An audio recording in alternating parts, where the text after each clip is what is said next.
આખું જગત પડઘારું સામ સામું અથડાય, ક્રોધ લોભ મોહમાન અવસ્થિત પર્યાય, મનની ગાંઠ વાસના અણસમજથી ફસામણ, જગત ત્રિયુપાધમાં મોત ભયને ડરામણ, મનની ગજબ ગળગડી આપો આપ ગૂંચવાય, ધૂળ મનથી ઉકલે ત્યારે ભાવ મનથી વીંટળાય,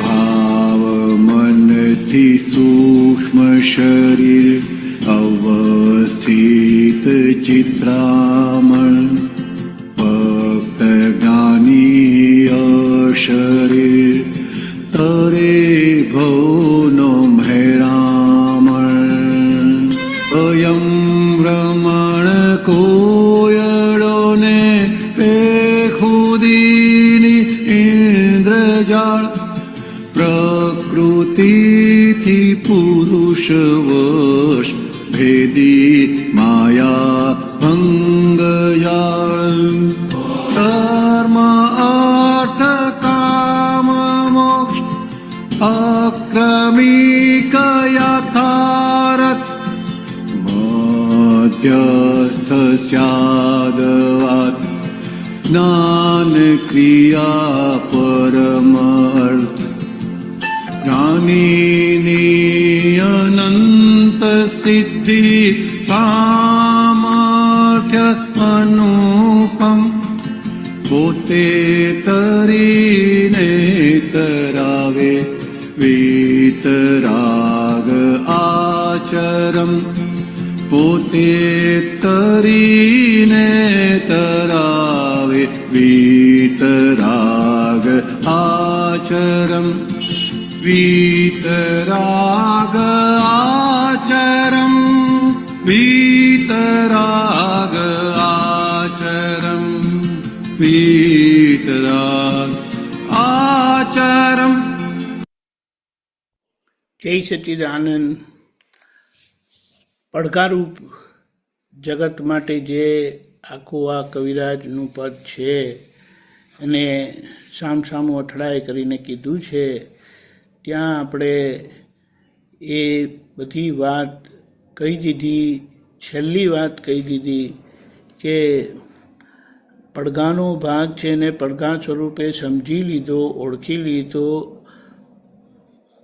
પાકું તારણ નીકળી ગયું તો ક્રોધ લોભ માન માન એટલે ક્રોધ માન માયા લોભ થવાના બંધ થઈ જાય. એટલા માટે એમ કીધું એક બાજુ વ્યવસ્થિત સમજાશે તો બીજી બાજુ મુક્તિનો અનુભવ સ્પષ્ટપણે થશે. પછી અહીંયા મનના બાબતે કીધું કે મનની ગાંઠ એટલે કે મનના ગાંઠવાળા અભિપ્રાયો જે આપણા બધા છે, માન્યતાઓ, એ વાસનારૂપ એટલે આગળની માન્યતા રૂપ આજે આપણને ધક્કો મારે છે. બધાને જે ધક્કો મારે, પણ એ જે સમજી ગયા તે મનના કયા પ્રમાણે ચાલતા નથી, અને સિદ્ધાંત જે એમણે સદગુરુ પાસે જ્ઞાની પુરુષ પાસે પ્રાપ્ત કર્યો છે એ સિદ્ધાંતને પકડી રાખે. મન એના સિદ્ધાંત પ્રમાણે બતાડે કે ના બતાડે એનો નિશ્ચય, એનો પક્ષ સદગુરુની જ્ઞાનીની આજ્ઞા, એમનો સિદ્ધાંત એ પ્રમાણે જ હોય તો જગત એટલે મન વચન કાયા જે આધિવ્યાધિ ઉપાધિમાં છે એનો ભય જે રહે છે, પછી મૃત્યુનો ભય, આ બધું હળહળાટ નીકળી જાય છે. કારણ કે જે વિનાશી છે એ વિનાશીની સ્પષ્ટ સમજણ ઓળખાણ થઈ જતા તે બાબતે એટલે મન વચન કાયાના બાબતે કંઈ પણ થાય તો એનો એ સંભાવે નિકાલ કરી નાખતા શીખી જાય છે આજ્ઞાથી. કે છે મનની ગજબની ગરગડી આમ ગૂંચવાય એટલે એ આપણને ગૂંચવા ફરે, આવું થઈ જશે તેવું થઈ જશે આમ છે તેમ છે. પણ આપણે દાદાની આજ્ઞાને પકડી રાખતા પહેલી વાત એ મનને જુદારીને જોઈ લઈએ છે. એટલે મનની એમ કહેવાય મનના બધા જ પર્યાય બધી જ બાબત મન બતાડે એટલે એમ થવું જરૂરી નથી, પણ મન બતાડે છે તે શક્યતા બતાડે છે કે આવું થઈ શકે છે. કારણ કે મન માટે એમ કીધું છે કે એ ગયા અવતારનું દર્શન છે. જે માન્યતા હતી તે આજે મન સ્વરૂપે બહાર આવે છે. એટલે એમ કીધું કે હવે ત્યાં જો સ્થૂળ મનથી ઉકલે ત્યારે ભાવ મનથી તો છૂટ્યા જ નથી.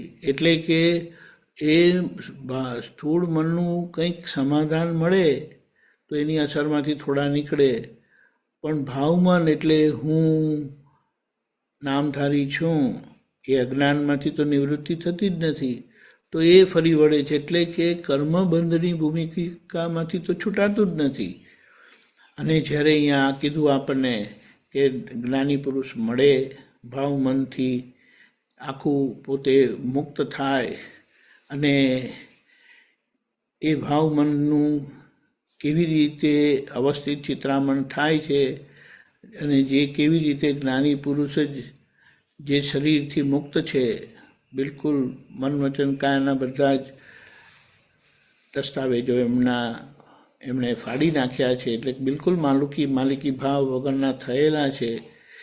એ આપણને તરાવી દે છે, તારી દે છે અને ત્યારે જ આપણો ઉકેલ આવે છે.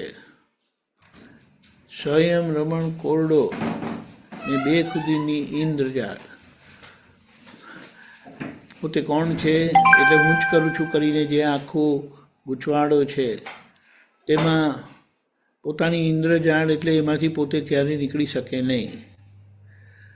અને પ્રકૃતિથી પુરુષ વશ એટલે પ્રકૃતિ નચાવે તેમ પોતે નાચે છે. એ ભેદી માયા ભંગજાળ એટલે જેનો ભેદ ખાલી જ્ઞાની પુરુષ જ જાણે છે અને એમાં ફસાઈને ગૂંચવાડો થાય છે. હવે દાદા પાસે આપણને જે અક્રમ વિજ્ઞાન મળ્યું છે તેનાથી ધર્મ એટલે આત્મધર્મ સ્વધર્મમાં આપણને સ્થિત કર્યા. એ યથાર્થ, નહીં તો ધર્મ એટલે તમારા સિદ્ધાંત પ્રમાણે જીવવું તે જગતની ભાષામાં. પછી અર્થ એટલે સુખ શાંતિ માટે જે બધા પ્રયત્ન કરવા તે. હવે આપણો અર્થ મોક્ષ માટેનો છે એટલે આપણે મોક્ષ લક્ષ્મીની કામના કરીએ છીએ. એ અર્થ કેમ કરીને આપણી કમાણી વધતી જાય. કામના કઈ રહી તો કે કામના એટલે ઈચ્છાઓ, બધી ઈચ્છાઓ આપણી દાદાની આજ્ઞા પાડવા માટે જ રહી. અને એનું પરિણામ શું તો કે આપણને મોક્ષ પ્રાપ્ત થશે. મધ્યસ્થ સ્યાદવાદ જ્ઞાન ક્રિયા પરમ અર્થ. એટલે આજે આપણું સ્યાદવાદ પરિણામ છે નહીં, પણ આપણે સ્યાદવાદ આપણા મન વચન કાયા થાય તે લક્ષ્ય કરીને આપણે આપણી જ્ઞાન ક્રિયા એટલે આપણો શુદ્ધ ઉપયોગ આ અર્થે સ્યાદવાદ પહોંચવા માટે. કારણ કે સ્યાદવાદ એ છેલ્લું પરિણામ છે પૂતગલનું કે જે એની આગળ કશું નથી, એની આગળ ફાઇનાલિટી કે ને ત્યાં ફાઇનાલિટી પૂર્ણતા પ્રાપ્ત થઈ જાય છે. ત્યાં સુધીની આપણી જ્ઞાન ક્રિયા છે અને એ થઈ ગયું તો થઈ ગયું કેવળ જ્ઞાન. એટલે જ્ઞાનીની અનંત સિદ્ધિ સામર્થ્ય અનુપમ. આપણને એવા અક્રમ વિજ્ઞાની મળ્યા છે અને આજે એમનું યોગ બળ જબરજસ્ત કામ કરી રહ્યો છે. એમનું સામર્થ્ય એટલે એ શું કરી શકે છે એમની કોઈ ઉપમા આપી શકાય એમ નથી. એમને કોઈ વિશેષણ આપી શકાય એમ નથી. એમનું કોઈ વર્ણન થઈ શકે એમ નથી. એટલા માટે એમ કીધું કે 7 સમુદ્રો છે આ વિશ્વમાં, એ 7 સમુદ્રોની સહી જ્ઞાની પુરુષનું વર્ણન કરવા લખે એટલે કે વાપરવામાં આવે તો જ્ઞાની પુરુષ એના કરતાં પણ મોટા છે, એના કરતાં પણ એમનું સામર્થ્ય એના કરતાં પણ મોટું છે. એટલે એ ખૂટી પડે એવી છે. 7 સમંદરની સહી જ્ઞાની પુરુષનું વર્ણન કરતાં ખૂટી પડે એવી છે. અને સૌથી મોટી વાત એ છે કે પોતે તરીને બેઠા અને આપણને તરાવે. આ છેલ્લા જ એટલે આજે પ્રગટ દાદા ભગવાનનું યોગ બળ છે એ ચરમ. આમ તો છેલ્લા તીર્થંકર મહાવીર ભગવાન કહેવાય, પણ આ અર્ધકાળ ચક્રનું અવસર્પિણી કાળ એટલે ઉતરતો કાળ. આ ઉતરતા કાળમાં આ છેલ્લા વિતરાગ છે, આ ચરમ વિતરાગ છે કે જેમના જ્ઞાનથી અક્રમ વિજ્ઞાનથી મુક્તિ પ્રાપ્ત કરી શકાય એમ છે. એટલે દાદાએ જગતના લોકોને, બધા જ ધર્મના લોકોને કીધું આજે મન વાણી કાયની એકતા નથી એટલે કશું કરવા જશો તો ક્રિયા માત્ર બંધનરૂપ થઈ જશે. આજે મન વાણી કાયની એકતા નથી એટલે જ્યાં ભાવ મુખ્ય વસ્તુ છે, ક્રિયા ઉદય કર્મ છે, તો એ ભાવનો ભાગ આજે એ પરિણામ આપી શકે એમ નથી. એટલે દાદાની કૃપાથી સ્વભાવ પ્રાપ્ત કરી, આત્મજ્ઞાન પ્રાપ્ત કરી, અક્રમ આત્મજ્ઞાન પ્રાપ્ત કરી પરમાત્મા યોગ આપણા હાથમાં આવી જાય છે, જે કૃષ્ણ ભગવાને કીધો છે, જે શાયક સંકિત જે કીધું છે મહાવીર ભગવાને, અને જે રામ ભગવાન પાસે જે બોધ હનુમાનજીને મળેલો એ આપણને આ દાદાના અક્રમ વિજ્ઞાનથી, એમના યોગથી આજે આપણને પ્રાપ્ત થઈ શકે છે. અને સીધા અહીંયા જ આપણને મોક્ષ વર્તાય. 1, 2, 3 ભવમાં મોક્ષે જવાય. પરમ ઉત્કૃષ્ટ એક જ ભવમાં એટલે નેક્સ્ટ ભવમાં આપણી મુક્તિ થાય એમ છે. એટલે આજે સમજણ આપી છે કે જગત પડઘારૂપ છે, આ મન વચન કાયારૂપ જગત, એને ઓળખી લો, સમજી લો દાદાના અક્રમ વિજ્ઞાન થકી. જય સચ્ચિદાનંદ, જય સચ્ચિદાનંદ.